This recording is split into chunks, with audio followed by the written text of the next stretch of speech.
Құрметті тыңдарман, бүгін біз мұқаддима кітабын ары қарап жалғастырамыз.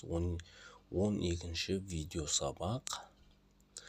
Автор Ибн Халдун алдында бізге өркениеттер, қоғам, мемлекеттер жайлы айтылған ақпараттардың рас немесе өтірік екендігін анықтау тәсілдерін көрсеткен болатын.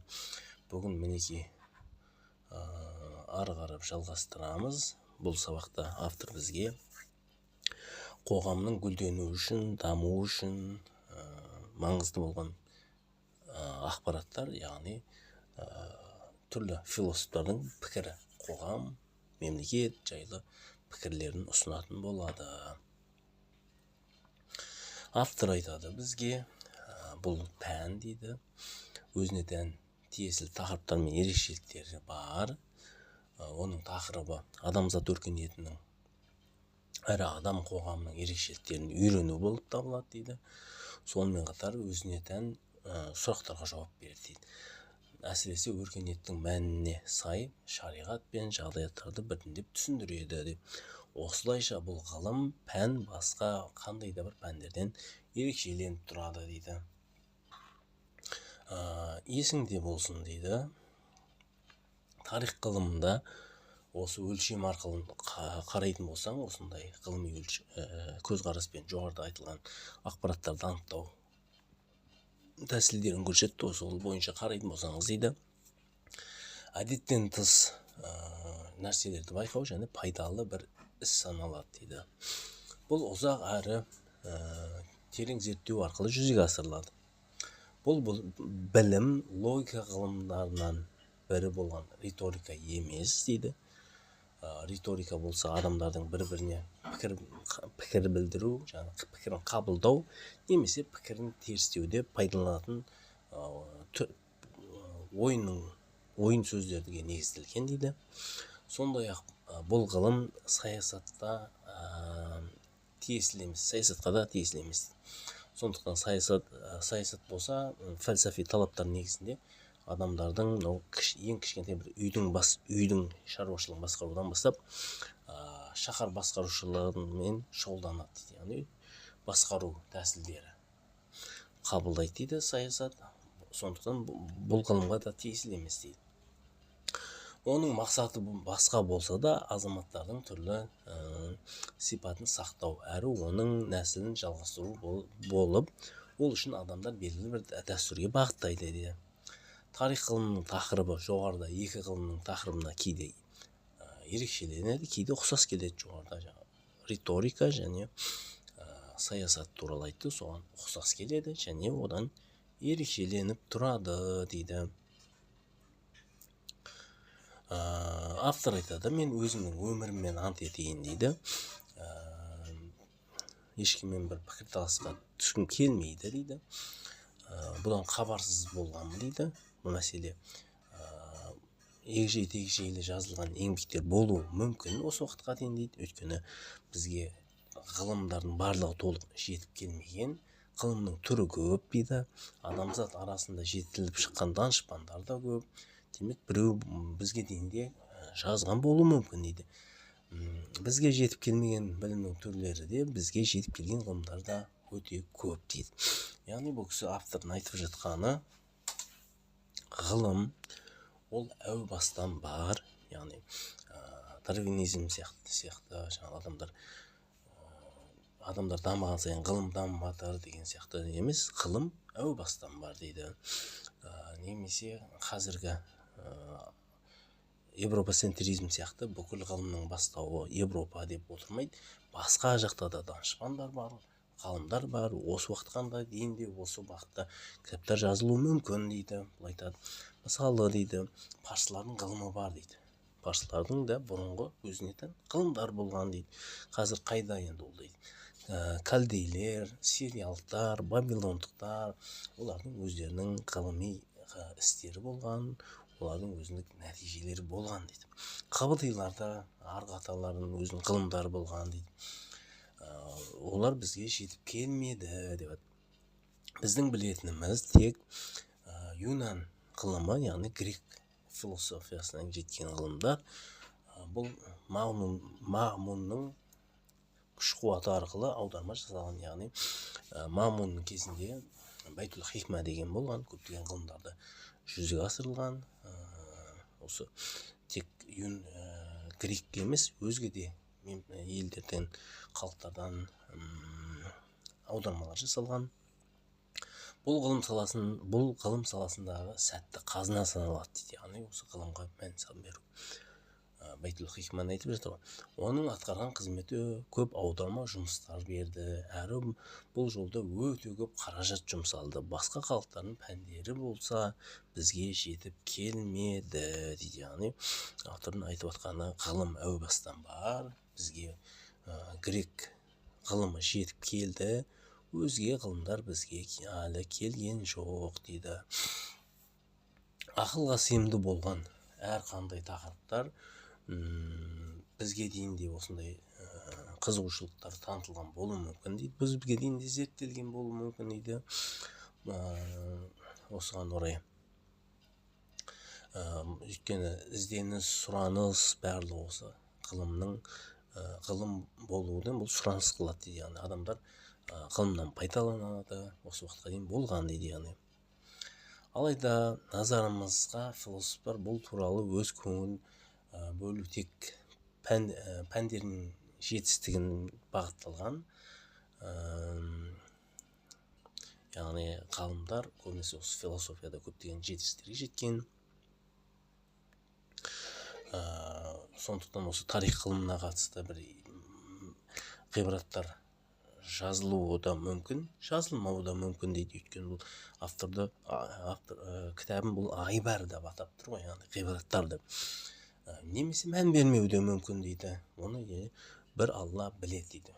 Осыған ұқсайтын жаңа тарихтың маңызы жайлы кітаптар болуы мүмкін. Осы уақытқа дейін басқа ғылымдарда мүмкін, болмауы да мүмкін. Неге жазбауы мүмкін десе, алдыңғы данышпандар оны бір маңызды деп санамағандықтан жазбаған болуы мүмкін. Мүмкін жазған шығар дейді. Осындай нәрсені айтады. Сосын айтады, осы пәннің проблемалары басқа пәндер шеңберінде оларға тән дәлелдер арқылы кездейсоқ үйренілген болса, зерттеу нысандары әртүрлі болады. Яғни әр нәрсені зерттеу нәрселері бар. Мысалы дейді, пайғамбарлықтың маңызы жайлы.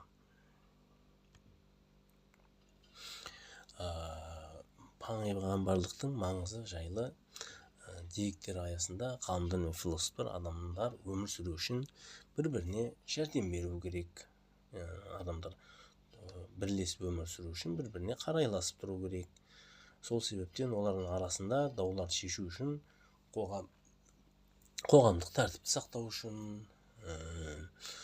тұлғалық қажеттілерді сезіну сияқты зәруліктер бар дейді. Яғни адам қоғамы бір реттеушіге, жол көрсетушіге, өйткені пайғамбарлықтың маңызы деп тұр ғой, сондай тұлғаларға мұқтаж деген баптарда көптеген мәселелер келтіруі мүмкін дейді. Сол сияқты усул фихта да, тілдің зәрулігі жайлы басқа баптарда да адамдар өз мақсаттарына жету құралдарын мұқтаждығын, сонымен олардың табиғатында қамқорлықпен қоғамға бейімдеу болуы,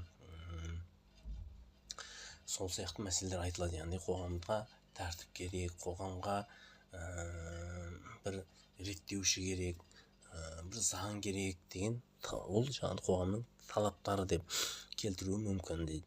Және шариғи үкімдердің себептерін келтіргенде фақихтар да бұл үкімдердің мақсатын айтып өтеді дейді. Мысалы, ауыр қылмыстар дейді.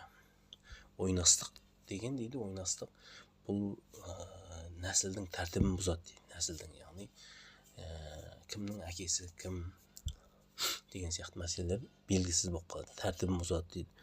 Адамның несін бұзады, түр сипатын бұзады дейді. Бұл дейді бір кісі өлтіру сияқты нәрсе дейді. Яғни ойнастық. Сол сияқты кісі өлтіру де адамның өмірін жояды дейді. Зұлымдық жасау болса қоғамның бытышын шығарады. Қылмыстардың нәтижесінде адамзат қоғам жаңағыдай кейбір мәселелер жойылады, құндылықтар жойылады. Мұндай ережелердің баршасын қоғамда сақтап қалу үшін бір маңызды саналады. Енді қоғамда сақтап қалу үшін бір ереже, бір заң, бір нәрселер керек дейді. Осындай айту мүмкін, фақихтар айту мүмкін. Усул фихта қоғам сақтау үшін мынандай заңдар керек дейді. Жаңағы философтар деп айтып отыр ғой, бағанағы философтар деп айтып отқаны бұл Әл-Фараби мен Ибн Сина. Олар айтады, нубуват уа зарурат деген тұжырымы бар, яғни пайғамбарлыққа мұқтаждық деген, адамдар пайғамбарға мұқтаж деген сондай тұжырымы бар. Соның аясында қоғамға не маңызды нәрселерді осы пайғамбарлар қойып береді деген түсінік қой. Бұл туралы әлі тоқталамыз. Сондай мәселелерді айтып келеді. Яғни қоғам даму үшін, қоғамда тәртіп болу үшін, қоғам болу үшін не керек деген нәрселерге осындай мүмкін осындай нәрселер айтылуы мүмкін, мынандай нәрселер айтылуы мүмкін дейді. Философтар мен хакимдер осы тақырыпқа қатысты біраз мәселелерді қараған дейді. Алайда олардың кейбір мәселелері толық айшықталып, ашылып көрсетілмеген дейді. Масхуди келтірген, Масхуди мынандай мәселені келтіреді. Мубазаның Бахрам ибн Бахрам құзырында тұрып айтқан сөзі деп келтірген бар дейді. Сол кезде патшаға былай айтыпты: ей патша, айюхал мүлік,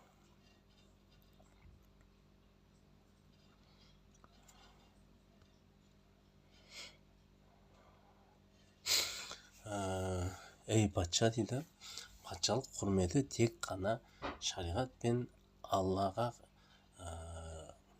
бойсынудың негізінде болады. Оның бұйрықтары әрі оның бұйрықтарымен, яғни Құдайдың бұйырғандарымен, Құдайдың тыйым салғандарына бекем болуымен бекітіледі. Яғни мемлекет сол кезде күшейеді. Шариғатта тек патшалық арқылы, тек патшалық арқылы ғана сақталады дейді. Яғни бір билік бар жер кезде сондай шариғат қағидалар орындалады. Билік жоқ жерде ол орындалу мүмкін емес дейді. Патшалық болса дейді, тек адамдар арқылы ғана құрметті болады дейді. Ал адамдар болса тек мал мүліктің көмегімен ғана өмір сүреді дейді. Ал мал мүлік болса дейді, ол тек елдің, жердің, қоғамның гүлдену арқылы ғана еселенеді. Жердің, елдің абаттануы, қоғамның гүлденуі ол әділет арқылы жүзеге асырылады. Яғни қоғамда неге онда сендер мынандай қоғам дамып кетпейді, неге мынандай дамып кетпейді деген түсініктер айтады. Осы кезде қай жерде әділеттілік бар, сол қоғам дамиды. Бұл кісінің пікірі сондай. Әділет ол адамдар арасында орнатылатын таразы. Оны Алла орнатып, оған қадағалаушы тағайындады. Яғни бұл жерде адамды халифа етіп жаратты деген түсініктің негізі бұл. Бұл қадағалаушы болса, ол билік дейді. Яғни билік Құдайдың атынан жаңағыдай көптеген істер жасайды, қоғамға пайдалы істер жасауы керек дейді. Келесі Анушируан деген ойшылдың пікірін айтады. Патшалық әскер арқылы сақталады, яғни мемлекетте мүлік деп жатыр. Әскер болса қаржымен, қаржы болса салттар арқылы, салттар елдің гүлдену арқылы, яғни даму арқылы. Елдің дамуы әділеттілікпен болады. Әділет болса мансап иелерінің реформалары арқылы жүзеге асырылады. Мансап иелерінің реформалары уәзірлердің адалдығы арқылы жүзеге асырылады. Бұлардың барлығы бірінші билеушінің азаматтардың жағдайын бақылау және оларды тәрбиелей алу қабілетіне байланысты. Яғни автор енді әлеуметтану бойынша нақты айтып жатыр.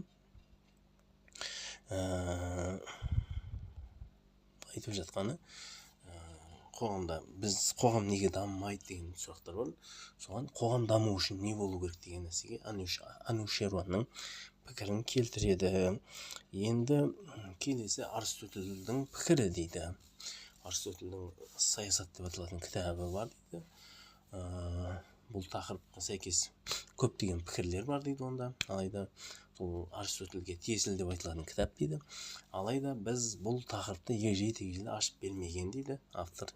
Әрі оған тиесілі барша дәлелдерді келтірмеген дейді. Яғни Аристотельдің кітабы бір егжей-тегжейлі баяндалмаған, нақты дәлелдер келтірілмеген, сондағы пікірлер басқа тақырыптарға араласып кетіп жүйесіз берілген, және басқа тақырыптармен араласып кеткен. Осы кітапта автор жаңағы Аристотель жоғарыда айтылған Мубазан мен Анушерванның пікіріне ұқсайтын бір пікір айтқан дейді. Ол идеялардың сол дәуірге тән болуы мүмкін дейді. Былай дейді, Аристотель былай дейді: әлем, яғни өркендеуі, қоғамның өркендеуі, ол бір бақша дейді. Бақша әдемі болып өсу үшін оған міндетті түрде не керек? Қоршау керек, аула, яғни аула керек. Оның ауласы билік. Билік бар жерде жаңағыдай қоғам өркендейді. Өйткені басқа нәрселерден қорғап тұру үшін билік керек. Билік бұл үкімет болып, ол өмірлік әдеп мінезге баулайды жаңағыдай бақшаны, қоғамды. Әдеп мінез бұл билеуші тарапынан басқарылатын саясат дейді. Яғни өркендеу үшін оған су құю керек, гүлдену үшін оған уақытылы не жасау керек. Билеуші бұл әскерлер тарапынан қолдап қуатталатын құрылым дейді. Әскер дейді, ол қаржылық қолдаумен сақталған күш дейді. Қаржылық қолдау дейді, ол халықтың жиналатын салық дейді. Халықтың табысы әділеттікпен қорғалатын қызметтер дейді.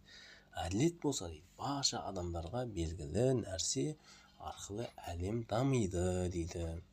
Яғни әлем болса дейді, әлем болса ол бақша деп қайтадан сол проблеманы, қайтадан сол басын, әлем болса ол бақша, оның ауласы биік, билік ол үкімет, ол әдеп мінезге баулайды. Әдеп мінез болса билеуші тарапынан басқарылатын саясат, билеуші бұл әскер тарапынан қолдап қуатталады.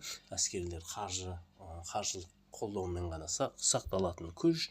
Қаржылық қолдау ол салықтан жиналады. Салық ол халықтың табысынан дейді. Халықтың табысы қай кезде артады десе, әділеттілік болған кезде артады дейді. Әділеттілік болса жаңағыдай әлем дамиды дейді. Әлем дамыса әлем ол бақша деп қайтадан осылай бір нәрсені айналып келе береді дейді. Әрі қарай басынан аяғына дейін қайталана береді. Яғни осы жерден басынан келеді, осы жерден қайтадан айналады.